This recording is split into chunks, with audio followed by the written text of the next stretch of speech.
I know these two are itching to get outside, and this garden is the biggest we're seeing, with 1/3 of an acre. Well, Anne, I'm glad I could tear you away from those cows. What do you think of it? I love it. Yes, it's just the right amount of land for what we need. Well, it's got everything you want, but can you afford it? Could be a problem. What do you reckon it's currently on the market for? Well, I think it's going to be over our budget. It's further out, which you get more for your money for, but considering all that it's got on the land, the position, I'm going to go at 430. 430, okay. Yeah, I think it'd be even more than that, actually. It's quite close to Sudbury with the shops and the railways. I probably think it's another 5,000 or 10,000 on top of your price. So probably, you know, 435, 440 probably for this location. It's been on the market for just over a year. It's had 2 Right. drops in price. Current owners are taking offers in excess of £400,000. Right. So it's the top end of your budget, Yeah. really. Yeah. But it doesn't actually push it totally out of limits, does it? No. I thought it would be more than that, I really did, yeah. Ooh. Look at you! Got to do some sums now. Well, go and do some sums, go and have another look around, and I'll catch up with you later. Yeah, go on. You're loud. Well, Anne is obviously very taken with this farmhouse and its countryside setting. Although it's on the market for offers over £400,000, it's been up for sale for some time, so they should be able to make an offer in budget, and it needs no work whatsoever. The kitchen is ideal. It has the 4 bedrooms they want, and there's ample room for growing sprouts in the garden. This is superb. You know, it's exactly what we were after. The journey from Whittam might be a bit longer than I would perhaps really have liked, but I'll have to test it out to see how long it really takes. But apart from that, wonderful. It really is exactly what we need. I can imagine, particularly when the sun's shining in the afternoon, having these doors open into the conservatory, the light would come through and the heat as well. Yeah. And it's, you know, It's a really view straight nice down the garden. family area. I really love the house. I love the way it looks, the way it feels when you go in, the use of space inside. I love it being right in the middle of a farm, a working farm. It'd be hard for me to fault anything with it, to be honest. It's just how I pictured my dream house to be. You're just too late. I've just executed my perfect backflip. Should we move on? Why are you looking at me like that? You don't believe me, do you?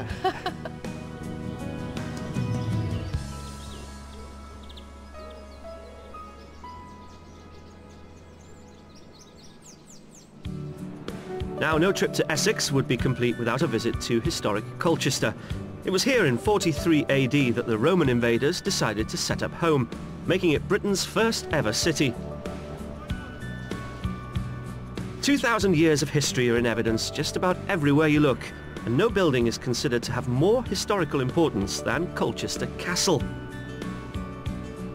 Not only is it the largest surviving example of a Norman keep in Europe, its foundations are built on the remains of the most significant Roman building in Britain, the Temple of Claudius. In 60 AD, the temple was all but destroyed by native Britons, led by the legendary Queen Boudica. But 2 days and 30,000 lives later, the Romans emerged triumphant to rebuild their city. Now, some of the finest visual examples of the Roman occupation are housed in Colchester Castle, and perhaps none more well preserved than the 2 mosaics to be found here. So to inspire Malcolm and Anne with some Roman home decor, we've sent them along to meet local mosaic expert Anne Schwegman-Fielding. We've got a lot of Roman mosaics here, and mosaics would be used to sort of adorn kind of floors and walls and vaults in Roman times. Yeah. So there'd be a gang of people working on it, or would it just There'd one be or 2 people? Yeah, there'd be a kind of real workshop of people. I mean, in Italy, they'd be a lot more elaborate, and in Britain, they're sort of slightly more simple designs, but this is quite a good one, and we have got some special ones here. The Berryfield mosaic was discovered in 1923 by gardeners digging up a hole for their compost. It's believed to date from the 2nd century AD and would have adorned the floor of a prestigious Roman townhouse inside the city walls. A more recent find is the Middlesbrough mosaic, uncovered at a local dig in 1979. Both are fine examples of this ancient art form, which is still alive and kicking today. Anne's been creating individual pieces for both properties and gardens for the last 14 years. And if you think mosaics are just for walking on, then think again.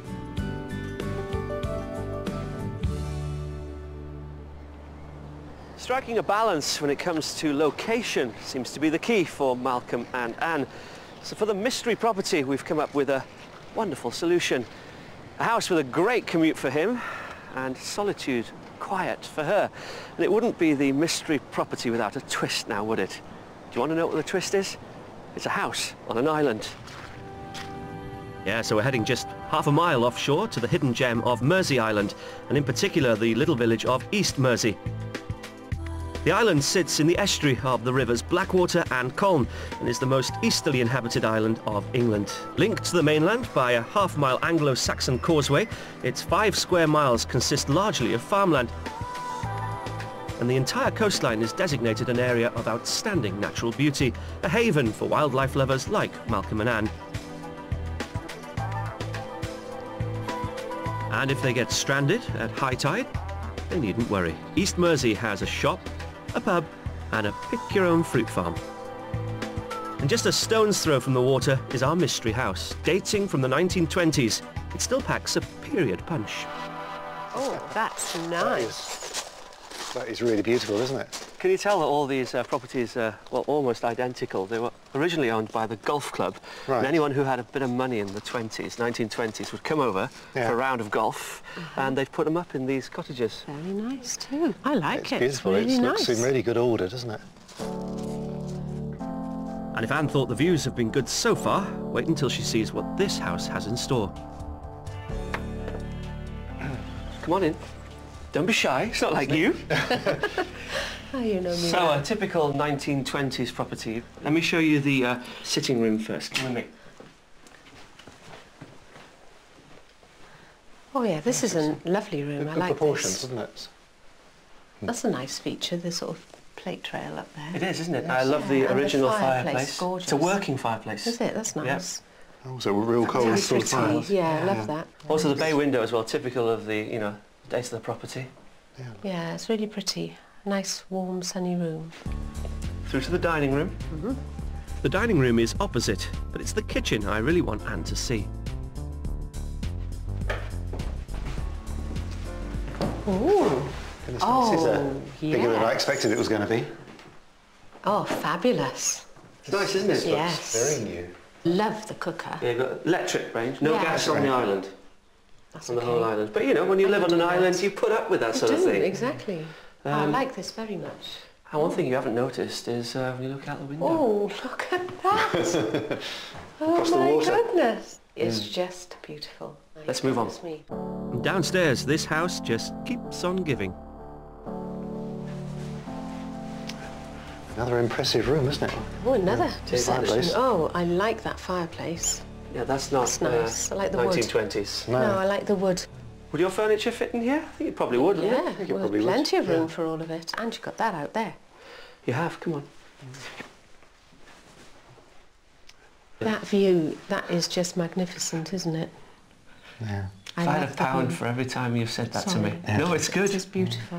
No, she's not buying the house, she's buying the view. I think that's the case. I think you're buying the house and you're buying the view. The outside is just as important to The me view as might the be cheaper, inside. perhaps help to buy that as well. Instead of the house. Should we go upstairs? Okay. Yeah, sounds lead good. on. Well, I'm glad those views have Anne sold, because upstairs isn't quite so spacious. First off, the small guest room. A nice bedroom. It goes round the corner. There's a lovely little seat in the window. It is. Very nice guest bedroom. Next door is a weeny study, which could accommodate a few recorders, and the family bathroom is quite basic. And I've saved one of the nicest rooms to last. Wow. Superb, isn't it? What a...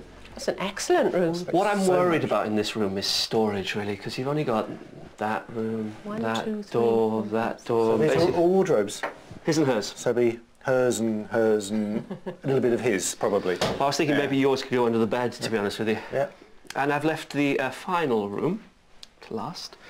A room that's very important to you, Anne. An ensuite. Cheers! Go on then, go see. Oh, With a what shower. a beautiful one.